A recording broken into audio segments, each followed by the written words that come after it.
तो इस खड़के के मुंह से अब आपने कांग्रेस की असली नीयत को सुनी लिया होगा। इसने अपने बयान में साफ साफ कहा है, किसी को कुछ डाउट नहीं रहना चाहिए, उसने साफ कहा है कि अगर आप नमाज भी पढ़ रहे हो तो उससे भी छोड़कर आपको सबसे पहले बीजेपी वालों को मारना है, उसके बाद आरएसएस वालों को मारना है और हिंदुओं को मारना है, सनातनियों को मारना है। उनका साफ साफ यही मतलब है और कोई इससे अलग मतलब निकालने की कोशिश या आपको बेवकूफ़ बनाने की या दूसरी तरफ से कंफ्यूज करने की कोशिश करे तो होने की जरूरत नहीं है। इसमें कोई डाउट बात नहीं है। बीजेपी को मारना मतलब हिंदुओं को मारना है, आरएसएस को मारना है मतलब हिंदुओं को मारना है और उनको ये सिखाया जा रहा है। समाज के एक हिस्से से तो कहा जा रहा है कि तुम खुलेआम मारो, तो यानी हिंसा या ये गांधी वाला जो झुंझुना है वो सिर्फ हिंदुओं के लिए बनाया है और उनको एक समाज के एक हिस्से यानी हिंदू और सनातनियों को तो ये सिखाया जा रहा है तुम हिंसा नहीं करोगे और तुम गांधी जी के पद चिन्हों पे चलोगे और दूसरे वर्ग को कहा जा रहा है तुम मारो।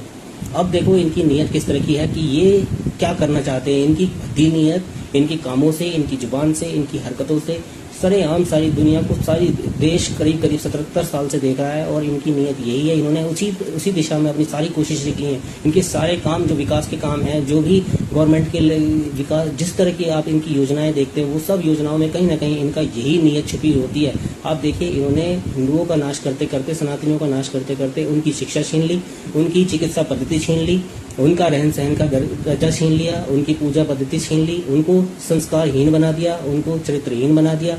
उनकी हर प्रकार की जो शक्ति जो उनके अंदर वास्तव में थी, जो उनकी पहचान थी, वो उनसे पूरी तरह से छीनने की कोशिश करते करते आज कांग्रेस इतनी गिर गई है कि वो सरेआम मंचों से खड़े होकर कह रही है कि आपको नमाज भी छोड़कर, यानी अपनी पूजा पद्धति को छोड़कर सबसे पहले ये काम करना है। नमाज से भी ज्यादा जरूरी आपको इन लोगों को मारना है।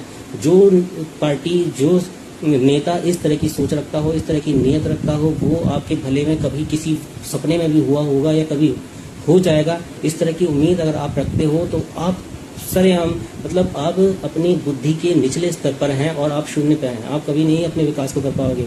ये सेकुलर वाला झुंझुना सिर्फ आप ही के हाथ में दिया गया है, ये मैं हजारों बार कह चुका हूँ और इनके कर्मों से दिखता भी है। तो अपनी सोच को बदलिए, अपने आप को प्रैक्टिकली सोचने की, समझने की कोशिश कीजिए कि आपके पक्ष में ये विपक्ष बिल्कुल आ नहीं सकता है। इनकी भद्दी नीयत सिर्फ आपको इस्तेमाल करने की है और ये सिर्फ आपकी वोट लेने के लिए ही आपके साथ अच्छी बातें करते, वरना ये आपके लिए पूरी तरह जहरीले नाग बने हुए हैं। आपके लिए आप ही को डसने और आप ही को सटकने के लिए ये इस तरह की बातें करते हैं। धन्यवाद।